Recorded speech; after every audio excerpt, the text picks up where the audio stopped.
Joel, capítulo de número 1, e deixe o texto aberto e vamos meditar aqui na palavra do Senhor. O profeta Joel, ele está inserido no rol dos profetas menores. Existem 4 profetas maiores na Bíblia: Isaías, Jeremias, Ezequiel e Daniel. E Joel faz uma participação de 12 profetas menores. Quem são esses profetas? Por exemplo, nós temos gente de todo o público. Temos aqueles que sabem muito, e aqueles que sabem bem pouquinho, e aqueles que não sabem quase nada. Então, os profetas, eles foram homens que Deus levantou no reino do norte, no reino do sul. Levantou no contexto dentro da Babilônia, fora da Babilônia, para que eles levassem mensagens contra o sistema. Os profetas bíblicos, todos eles, sempre andaram na contramão do mundo, sempre. E eles tinham compromisso em levar a mensagem, em pregar a mensagem da forma que Deus os entregou. Uma das formas que a Bíblia chama esses profetas é a palavra atalaia. Quando você lê Ezequiel, capítulo 7, você vai observar que Deus chama o profeta de atalaia. E a palavra atalaia, o hebraico dela, tem um significado, um conceito que significa aquele que recebe a mensagem e não adultera a mensagem. Então, o livro do profeta Joel, ele foi escrito há muito tempo atrás. Isso é uma das coisas que fascina a Bíblia Sagrada. Por exemplo, você pega um livro de história ou de biologia de 10, 15 anos atrás, está tudo reformulado. Por quê? Porque as descobertas arqueológicas, elas acontecem todo o tempo. Então, às vezes, o que era verdade, agora já tem um outro conceito e por aí vai. Isso vai se reformulando, vai se colocando todo dia. Só que esse livro aqui, ele foi escrito 2.500 anos atrás. Vocês estão ouvindo? Estou falando de um livro que foi escrito 2.500 anos atrás. Então, esse texto aqui, apesar dele ser muito antigo, parece que ele foi escrito agora há pouco, porque a forma com que ele fala para nós é uma coisa impressionante. Qual é a principal mensagem de Joel? Presta atenção. O profeta Joel, ele vai falar sobre o pecado, a ira, a volta ao arrependimento e a ação de Deus na vida daqueles que receberam o arrependimento.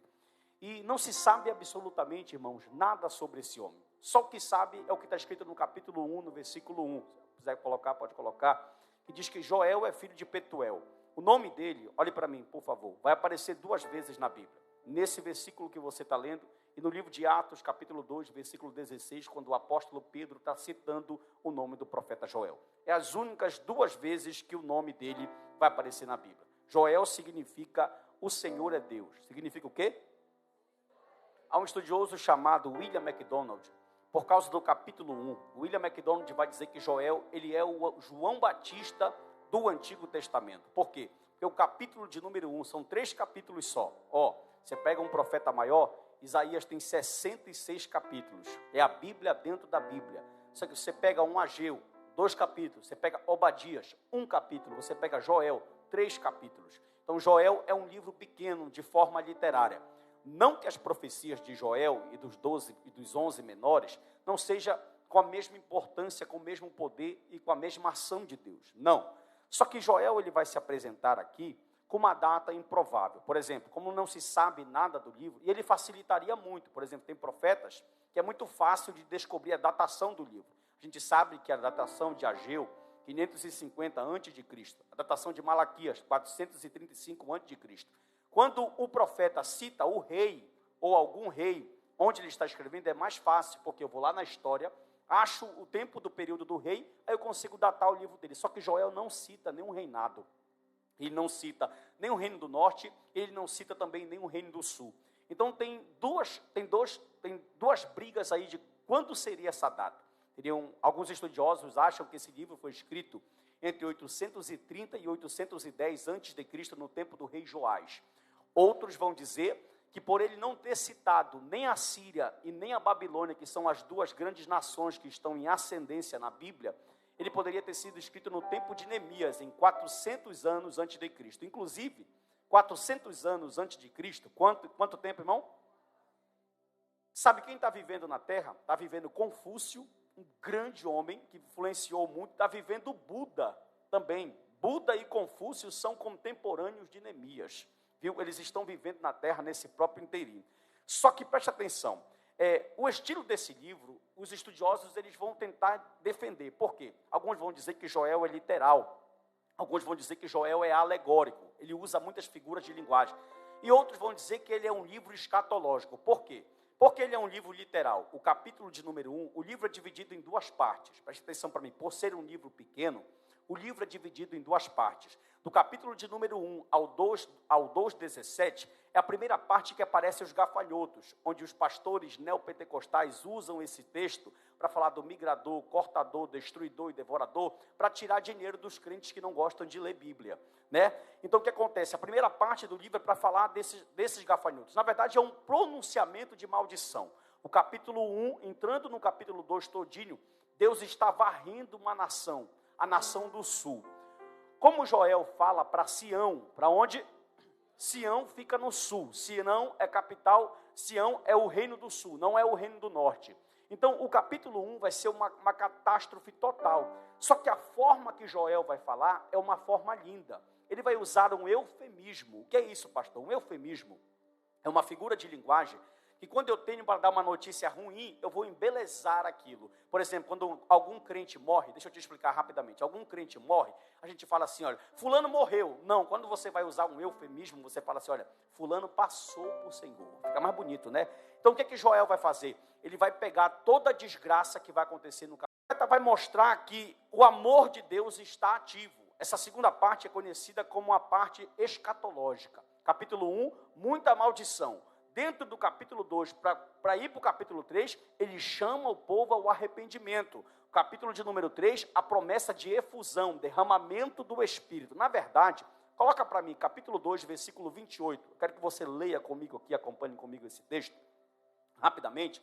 E acontecerá, depois que derramarei o meu Espírito sobre toda a carne, vossos filhos e vossas filhas, oh Jesus, vossos filhos e vossas filhas, vossos velhos e os vossos jovens, versículo 29, só mais esse, até sobre os servos e sobre as servas derramarei o meu Espírito naqueles dias.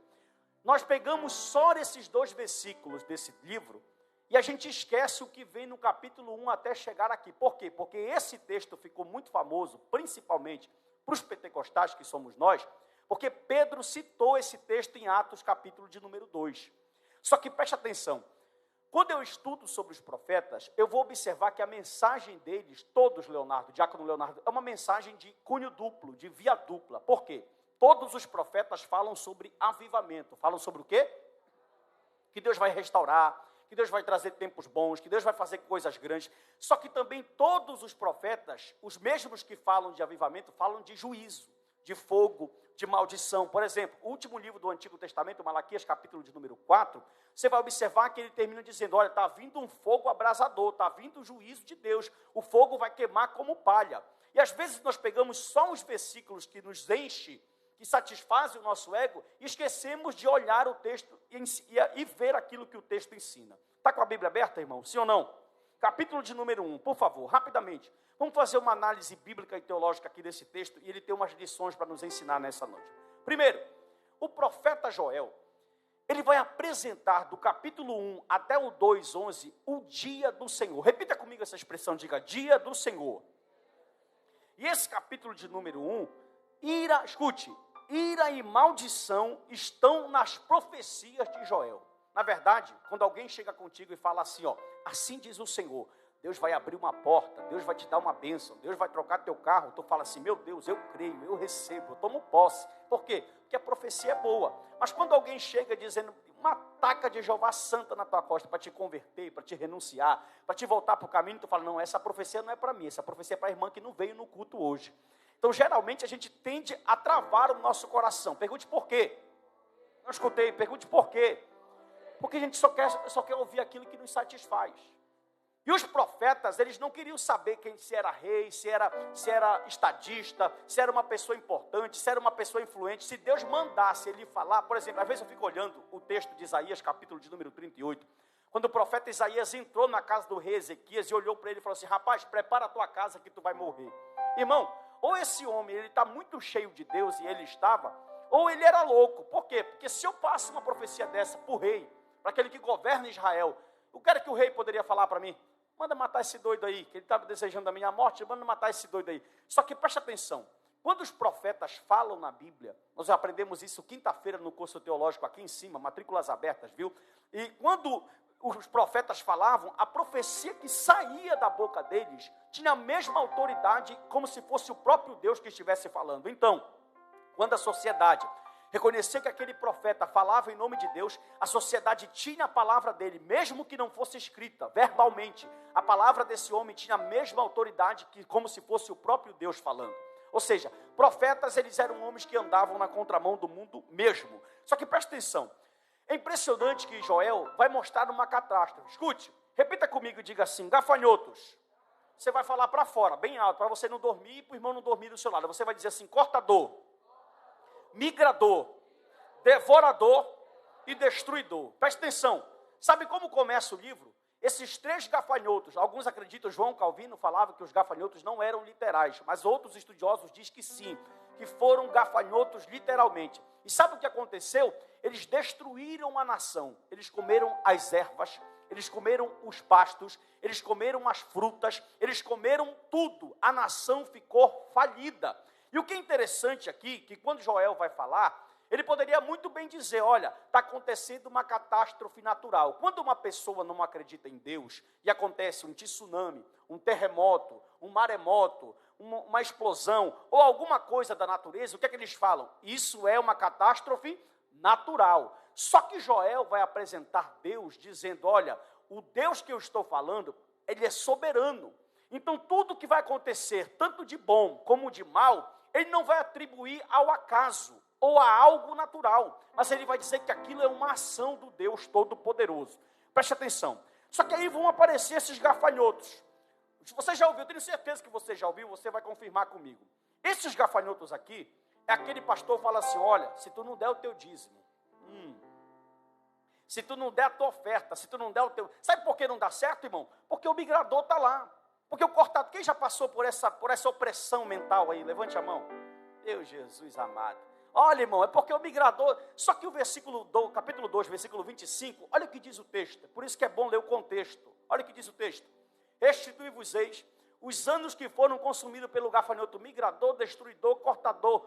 O meu grande exército, Deus falando, que os gafanhotos não são o diabo, mas que os gafanhotos são o exército dele. Meu Deus.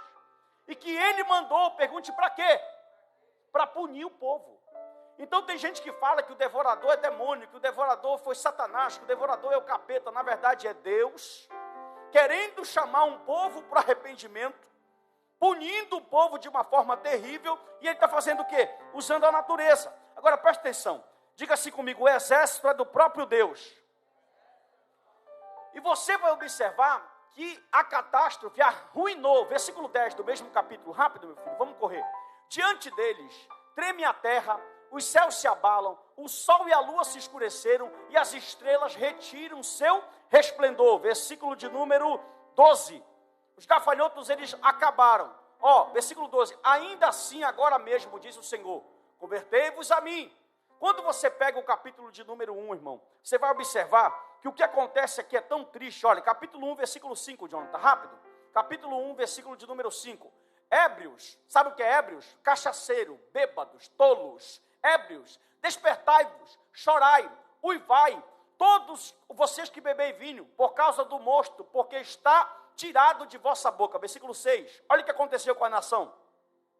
Porque veio um povo contra a minha terra, poderoso, inumerável, os seus dentes eram como de leão, eles têm as queixadas de uma leoa. Próximo, fez da minha vida uma assolação, destroçou a minha figueira. Olha o que aconteceu, eles acabaram com as figueiras, tiraram a casca, lançaram por terra e os sarmentos se fizeram brancos. Quando Joel profetiza no capítulo 1, igreja, a nação está falida.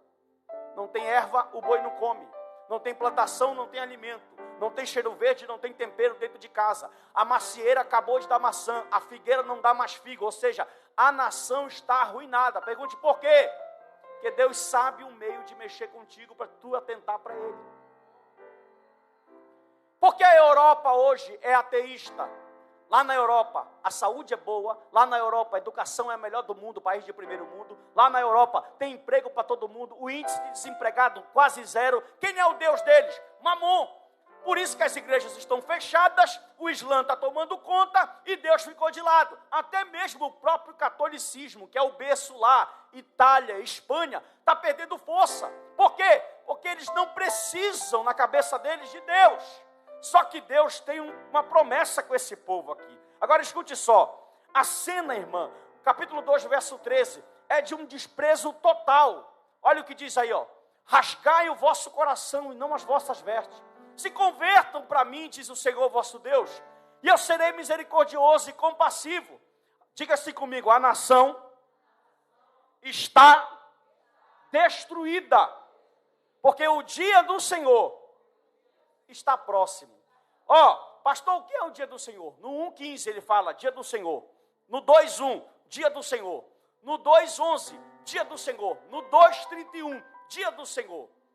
Olha para mim aqui rápido. Tu achou ruim o Covid, irmão? Você achou ruim o Covid? Sim ou não? Porque tu não sabe o que é o dia do Senhor. Meu Jesus do céu. O dia do Senhor, biblicamente falando, é o dia da prestação de conta de todos aqueles que de todas as gerações, desde Adão até hoje, e os que virão prestarão conta de todos os seus pecados. O livro, ele é escatológico, presta atenção. Olha, é só a Bíblia que tem esse poder. O livro falou para a geração de Joel, para os crentes que ouviram ele. O livro falou para os nossos pais, falou para os nossos avós, está falando para nós aqui nessa noite, e vai falar para aqueles que ainda virão. Por quê? Porque algumas profecias, escute só, algumas coisas que Joel falou aconteceram para aquele tempo, mas tem algumas coisas na profecia que ainda não cumpriu. Pergunte por quê? Porque o dia do juízo ainda vem. Porque o naturalista filosófico, Diácono Leonardo, vive de boa, porque para ele não tem futuro, para ele não tem pós-vida, para ele não tem inferno e para ele não tem muito menos céu. Como não existe o além para ele, o pós-morte, o pós-vida, o que é que ele fala? Vou aproveitar aqui, vou ter quantas mulheres se eu quiser ter aqui, vou fumar minha maconha, vou cheirar o meu pó, vou fazer tudo que eu tenho direito, porque acabou, morreu. Só que a Bíblia não fala isso. Dá glória, meu irmão, pelo amor de Deus. A Bíblia não ensina isso.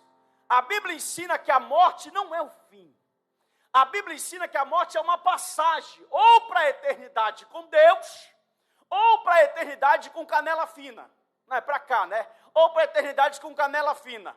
A Bíblia ensina que você será eterno no paraíso, ou que você será eterno aonde? Com o diabo e seus anjos, seus demônios.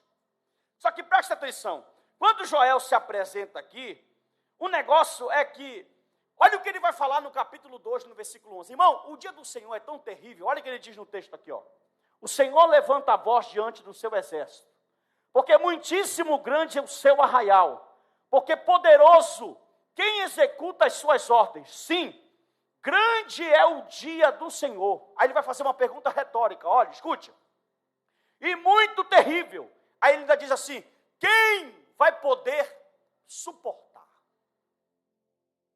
Meu irmão do céu, está para vir aí algo, para aqueles que não têm o nome escrito no livro da vida, para aqueles que não são selados pelo Espírito, para que você que já era para ter dado glória, irmão, para aqueles que ainda não nasceram de novo e não têm a regeneração, está vindo algo, olha que coisa, para cada plano da terra, para cada momento da história, Ibsen, Deus tem uma salvação. Por exemplo, no tempo de Abraão, a salvação foi a circuncisão. No tempo de Noé, a salvação foi a arca. No tempo de Moisés, a salvação foi a lei. No tempo da igreja, a salvação é Cristo. Aleluia. Louvado seja o nome do Senhor Jesus. Agora preste atenção. Diga assim, chamada ao arrependimento. Olha para mim rápido. Deus poderia deixar o barco seguir. Sim ou não? Deus poderia te deixar lá onde tu estava, irmão. Torcendo para o Paysandu, torcendo para o Remo. Estou brincando, olhe para mim aqui. Deus poderia deixar você onde você estava. Sim ou não? Só que Deus, Ele ama o povo. Depois que Ele dá o juízo, Joel vai aparecer no capítulo 2, versículo 12 ao 17, e ele vai mostrar que Deus é misericordioso. Por quê? Porque Deus vai chamar o povo para o arrependimento. Joel, vai lá. Oh, glória. Fala para esse povo. Sabe o que é interessante? Está provado que pode acontecer qualquer desgraça na tua vida. A desgraça não tem o poder de converter o teu coração para Deus. Olha como estava a situação do país. O que era que tinha no país aqui? Nada. A nação faliu. E mesmo assim, eles continuaram na prática dos seus. Só que deixa eu te falar uma notícia boa. Deus não vai te perder, meu irmão, de jeito nenhum. Aleluia. Isso. Deus ele não vai te perder. No capítulo 2, 12 a 17, Deus vai mostrar ao povo que Deus é misericordioso. E Ele vai chamar o povo. Capítulo 2, 12. Ainda assim, agora mesmo, diz o Senhor, convertei-vos a mim de todo o vosso coração. E isso com jejum, com choro e com porque ele pede que o povo se converta de verdade, rasgando o coração. Irmão, na cultura judaica, quando alguém está triste, ele vai para um lugar, rasga suas vestes, pega areia, joga na cabeça, se veste de pano de saco. Isso significa luto, lamento ou tristeza. Toda vez que alguém está triste, eles faziam isso. Só que eles estavam fazendo isso como ritual, como o quê? E Deus falou para Joel, fala para eles que eu não quero saber que eles rasguem a roupa. Fala para eles que eu não quero saber que eles rasguem as vestes. Fala para eles que eu não quero saber que eles se cubram de pano de saco. Fala para eles que eu não quero saber que eles não faltem culto. Você está vindo no culto, não garante nada diante de Deus. Por quê? Porque tem gente que pensa que ele vinha ao culto, coloca ele numa condição boa diante do Senhor. Vai lá, Joel, e fala para eles que ao invés de rasgarem as vestes, oh glória, eu quero que eles rasguem o coração. Quero que eles rasguem o quê, irmão? Escuta, chega de emocionalismo, chega, meu irmão, aleluia. Escute só, Deus quer ver, toda vez que um arrependimento é gerado, vão gerar frutos. Você ouviu o que eu falei?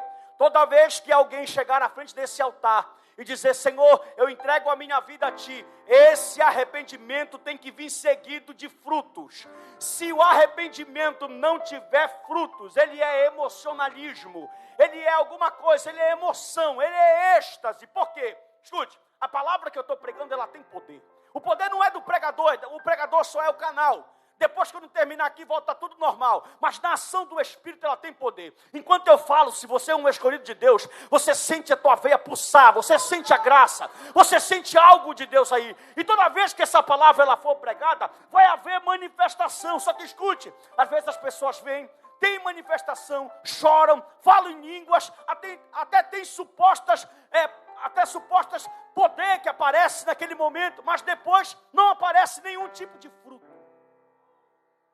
Deus está falando para o povo aqui, Joel, para rasgar saco, ninguém tem como eles. Para colocar terra na cabeça, ninguém faz como eles. Mas, Joel, eu estou cansado de ritual. Tem gente que faz assim, ó, ele peca, olhe para mim. Aí, para se sentir melhor, ele vai no supermercado, compra 3 cestas básicas e vai entregar para os irmãos carentes. Oh, Jesus. Por quê? Porque quando ele entrega as 3 cestas básicas, já fiz minha parte. Isso não te coloca diante de Deus em posição de justificação. Escute isso aqui. Só que Deus ama esse povo. Olhe para o seu irmão rapidinho. Olha, obedece o pastor e fala assim, meu querido. Não escutei, meu querido. Não é tempo de brincar. Não é tempo de viver inconstante. Não é tempo de ser crente só quando está bom. Olha para ele, tu está pregando. O Gabriel falou que tem que pregar para o irmão que está do lado. Então prega, põe em prática. Diz para ele, é tempo de arrependimento.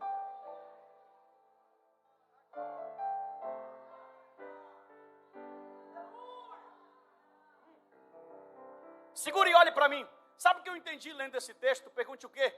Que tem muita coisa que não vai acontecer na tua vida enquanto você não se arrepender. Vocês entenderam o que eu falei? A igreja fica mufina e eu amo isso. Vou falar de novo. Tem muita coisa na tua vida que não vai dar certo enquanto tu não te arrepender. Enquanto tu não largar, enquanto tu não deixar, enquanto tu não rasgar o coração. Tem muita coisa travada. Escute. Tem crente que dá moral para o diabo. Eu não dou. 1 João capítulo 1, a Bíblia diz que aquele que é do Senhor maligno não toca. Então, se você é salvo, o diabo não tem legalidade na tua vida. Pastor, então o que é que está atrapalhando? É o próprio Deus dizendo, só vou dar quando ele se converter, só vou fazer quando ele se converter, só vou abrir quando ele se converter, só vou gerar quando ele se converter. Sem arrependimento não esperei. Sem arrependimento, olha o que a Bíblia diz. Pai nosso que estás no... Vou melhorar. Mateus capítulo 6, Jesus fala que não vai faltar comida, bebida e vestimenta. Isso é o céu. O céu se compromete do teu nascimento na fé até o final dele, que tu come, tu bebe e tu veste. Mas é só isso. Passou disso, é graça purinha. Por exemplo, pão de manhã no café, é promessa do Senhor. Presunto, aí já é diferente. Você entendeu? Diga amém. Então tem gente que está vivendo, escute, está vivendo um ciclo de vida. Não muda, não sai, não cresce. Por quê? Porque tem coisas que só vão me alcançar. Aí Joel vai entrar, preste atenção. O arrependimento, ele é precedido, ou melhor, o avivamento, ele é precedido pelo arrependimento. Escute isso aqui, ó. Quando há arrependimento, eu vou te provar na Bíblia. Quando há arrependimento, Deus muda a sorte do povo. Deus fala, Joel, vai lá. Fala para eles que está pegando. Mas se eles se arrependerem, capítulo 2, versículo 18, meu filho, rápido. Não, capítulo de número 2, versículo de número 19. Olha o que acontece. E respondendo lhe disse, eis que vos envio o cereal. Não tinha cereal, era para te ter dado glória. Fala para eles que eu envio o vinho. Fala para eles que eu envio o óleo. E deles sereis farto. E vos não se entregarei mais ao opróbrio entre as... Capítulo de número 2, verso 20. Primeiro, quando você está em obediência, Deus muda a tua vida financeira. Segundo, Ele afasta os teus inimigos. Olha o que Ele diz. Mas o exército que vem do norte, eu vou remover para longe de vós. Eu vou lançar em uma terra seca. Lançarei a sua vanguarda para o mar oriental e a sua retaguarda para o mar ocidental. Subirá o mau cheiro e subirá a sua podridão, porque agiu poderosa. Outra coisa, Deus vai dizer assim, ó. Capítulo 2, esse é o mais lindo, versículo 22. Joel fala para eles, põe meu filho. Não tem mais. Povo ruim de dar glória. Fala para eles, Joel, para eles não ter mais. Os animais do campo, porque os pastos vão ficar verdes novamente. Fala para eles, Joel, estão em obediência, fala, Joel, para eles, que as árvores vão começar a dar fruto novamente.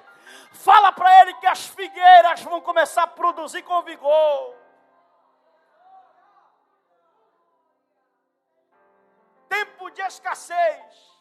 Volta, rasga o teu coração, deixa a prática do pecado. Deus quer, irmão, não tem segredo. Crente não vive bem só espiritualmente. Crente tem que viver bem em todas as áreas da vida dele. Financeiramente, eticamente, espiritualmente, profissionalmente, culturalmente. Tudo tem que mudar. Ou o nosso Deus não é o Deus verdadeiro. Só que preste atenção. Capítulo de número 2 ainda. Aleluia. Ele vai dizer assim, Joel, fala, as eiras encherão de trigo. Os largaram. Coloca o versículo 24. Olha para. Não, irmão, lê da glória, que isso aqui é uma profecia, ó. As eiras se encherão de trigo. Lembra que o gafanhoto tinha levado tudo. Os lagares transbordarão de óleo. Agora presta atenção, segura. Sabe para quem é tudo isso aqui? Sabe para quem é todas essas promessas aqui? Pergunte para quem? Para quem obedece. Olha aqui, segura, deixa eu te explicar. Pastor, eu não entendi, eu te explico. Qual é a lógica que tem? Hoje é domingo, pé de cachimbo, brincadeira. Hoje é domingo, olhe para mim. Aí tu passou segunda, terça, quarta, quinta, sexta, sábado, fazendo o que não deve, olhando o que não deve, vivendo o que não deve, mentindo, passando os outros para trás. Fofoqueiro, mentiroso, não pegou a Bíblia, não orou, não tem comunhão. Aí ele vai chegar no culto. Hoje eu vou receber meu avivamento. Vai. Você não vai receber nada. O mínimo que tu pode receber aqui é uma alegria, porque a palavra tem poder. Avivamento não nasce numa noite.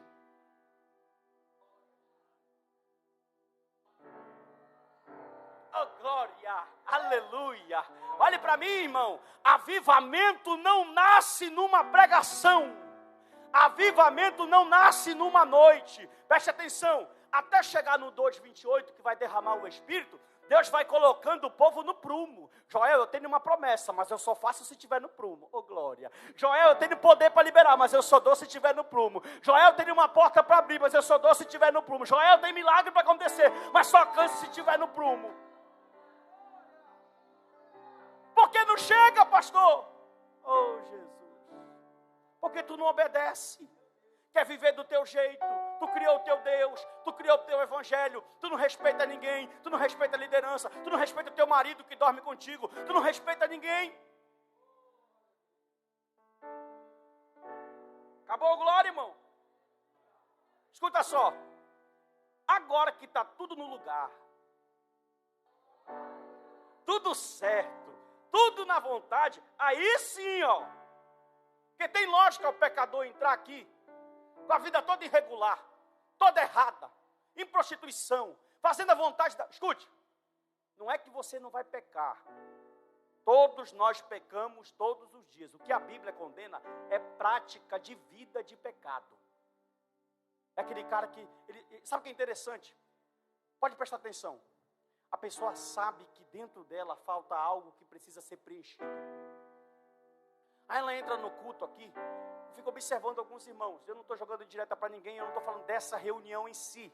Mas tem algumas pessoas que entram no culto e a cabeça delas está longe, está em outro lugar. É enfadonho, é monótono, é chato. Aí ela falou, não, eu vou tomar uma canela de urubu que é melhor. Uma canela de urubu, para quem não sabe, é aquela cerveja que sai branca, como canela de pedreiro. Vou cheirar um pó que é bacana. Vou no pop, que é top. Vou lá no estádio gastar minha voz para o Paysandu, mas no culto não dá glória. Vou dar mais uma chance para você. Dá glória aí, meu irmão, pelo amor de Deus. Por quê, pastor? Olha para cá, porque ele quer procurar alguma coisa para preencher o vazio. Mas deixa eu te falar, levante a mão, pelo amor de Deus. Maconha não vai preencher, álcool não vai preencher, jogo não vai preencher, sexo não vai preencher, prostituição não vai preencher, passar os outros para trás não vai preencher, pular no carnaval não vai preencher. O que é que preenche?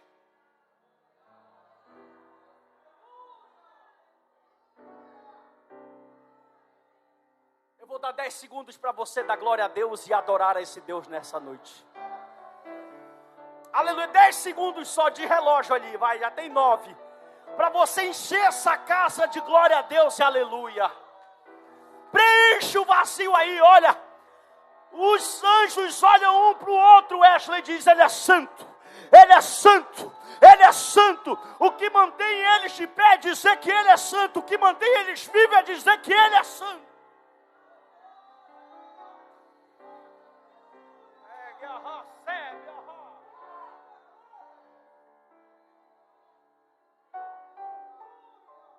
Escute, olhe para mim aqui. Essas promessas, pega, você é inteligente. Ela é para crente. Tem algum aí? Aleluia. Vou falar de novo. Essas promessas, de quê, pastor? De pasto verde, de óleo transbordando, de azeite saindo, de pasto ficando verde, de boi na malhada.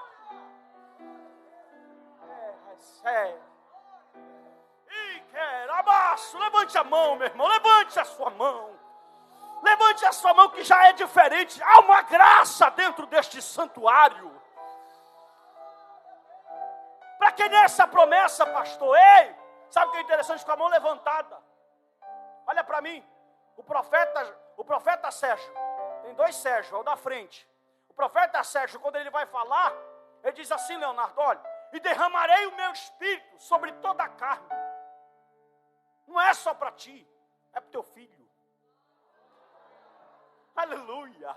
Levante a mão, é para o teu marido, é para a tua esposa. Mas pastor, ele está lá fora, ele está na droga, não interessa. Se Deus tem uma promessa, ele vai trazer, ele vai buscar, ele vai resgatar.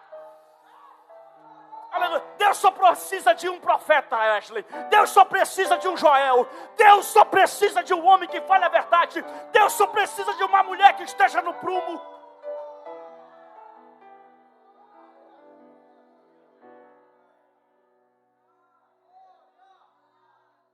Uma vez Israel está saindo para a guerra, olhe para mim. O povo está tão com medo, se levantou uma grande nação, eles vão engolir Israel. Os reis estão mangando, eles estão dizendo assim, fala para Israel que a gente vai entrar e como nós destruímos as outras nações, vamos destruir eles. Aí o rei se desesperou. Diz o texto bíblico, segundo livro das crônicas, que todos os profetas, quase todos os profetas, porque sempre tem um remanescente, você é um, dá um glória, pelo amor de Deus. Quase todos os profetas estavam corrompidos. O rei pegou todos os profetas e falou, o que é que vocês querem? Vocês querem casa? Está aqui. Vocês querem carro? Está aqui. Vocês querem Hilux? Está aqui. Vocês querem casa na praia? Está aqui. Mas vocês vão profetizar o que eu quero. Só que quando pegou, a profecia da boca daqueles profetas era mentira. Aí ele se desesperou. Porque quando chega o dia mau,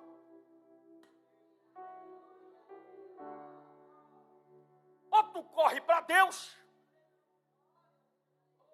Aí ele olhou, falou assim, ei, tem algum profeta aqui que possa profetizar a verdade? Aí o rapaz, o moço, falou, Senhor, tem um.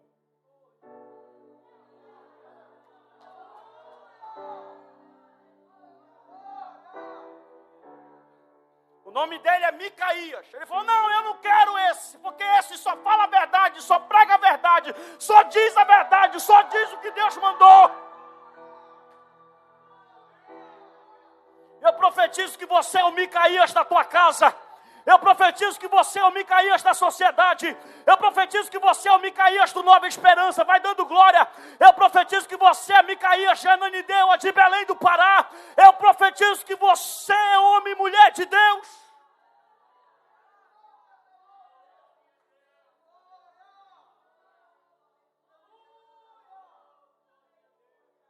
Escuta só. Estar no culto não é sinônimo de conversão. O crente é conhecido pelos frutos e não pelos dons. Outra coisa, nossas igrejas estão inchadas, cheias de pessoas sem compromisso, querem sentir no culto, querem chorar, mas não querem se arrepender. Ainda chegam aqui e são exigentes. Passa uma vida toda fazendo o que Deus não quer. Se afastou de Deus, não honra o nome dele. Aí chega no culto e quer receber milagre. Você está na igreja errada. O que é que a gente tem que fazer, pastor? Deus está dizendo, meu filho, minha filha, eu quero te abençoar. Mas eu não posso pular por cima de um propósito que eu criei. Qual? Que só pode beber da água quem se arrependeu. Jesus olhou para a samaritana e falou assim, olha, eu tenho uma água, mulher, que quem bebe dela nunca mais tem sede. Ela falou, top, me dá, para que se eu beber dela eu não volto mais aqui. Ele falou, tu quer? Ela falou, quero. E ela falou, e o teu marido? O que tem a ver conversa de água com o marido, pastor? Jesus sabia que na vida dela tinha uma área que estava irregular. Ele falou assim para ela, olha, eu tenho água, mas não é qualquer pessoa que bebe. Você está entendendo isso? Você quer a bênção do céu? Sim ou não? Você quer viver diferente? Sim ou não? Você quer viver qualidade de vida, sim ou não? Então larga. Hoje é dia de largar, meu Deus. Vou falar de novo. Hoje é dia de deixar pecado oculto. Hoje é dia de deixar pecado de prática.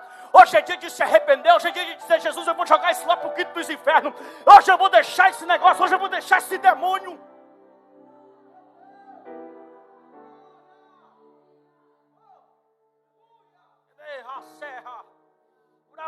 Escute uma coisa. Ainda tem mais. Olhe para mim. Se você não largar, você não levanta. Eu desafio, biblicamente, na minha caminhada de 9 anos de pastorado, se você não largar a prática do pecado, você não vai sair do lugar onde você está.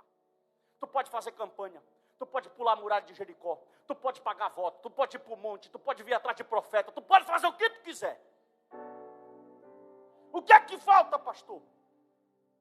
Tem estrutura para segurar? Diga amém. Cria vergonha na tua cara.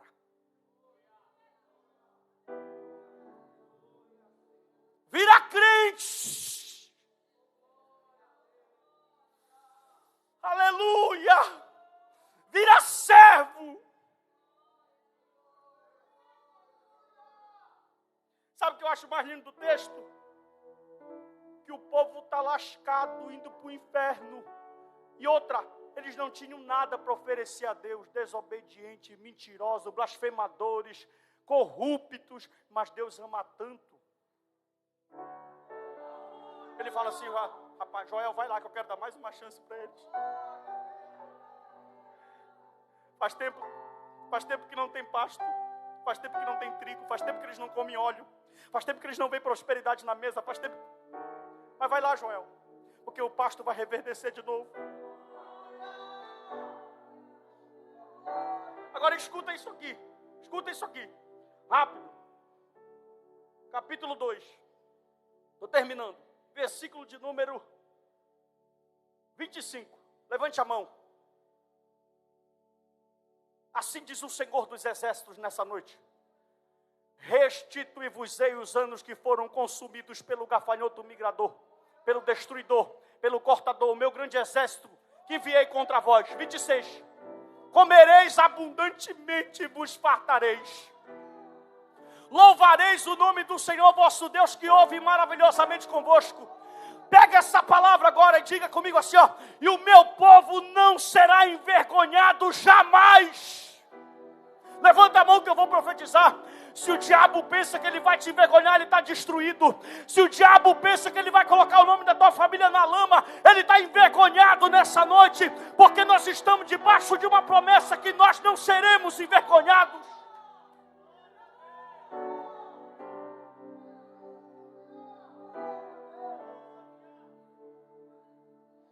Aleluia. 2:28 para encerrar. Sabe o que é interessante? Olha só. Olha como começa o versículo 28. Olha para mim, crente. E acontecerá depois. Depois de quê? Depois que o altar está pronto.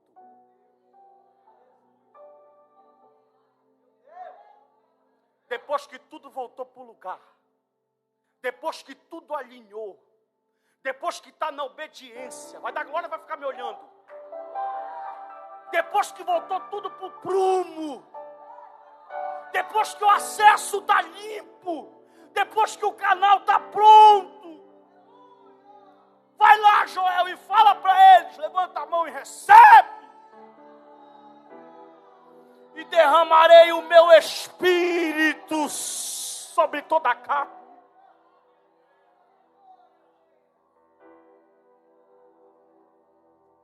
Escuta. Leia comigo esse pedaço aqui, diga assim: vossos filhos, forte, vossos filhos, vossas filhas, profetiza.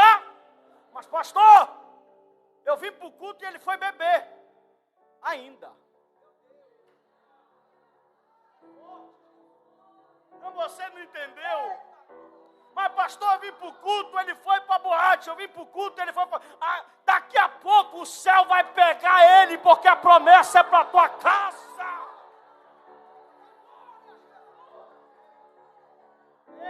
Você que não conhece o Evangelho, seja bem-vindo ao Evangelho dos crentes.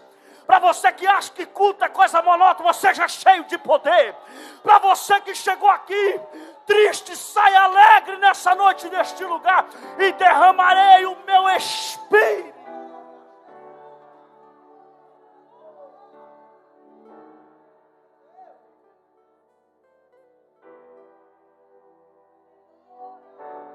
Cadê os velhos? Cadê os velhos? Levanta a mão, os velhos. Vocês não estão de fora, não.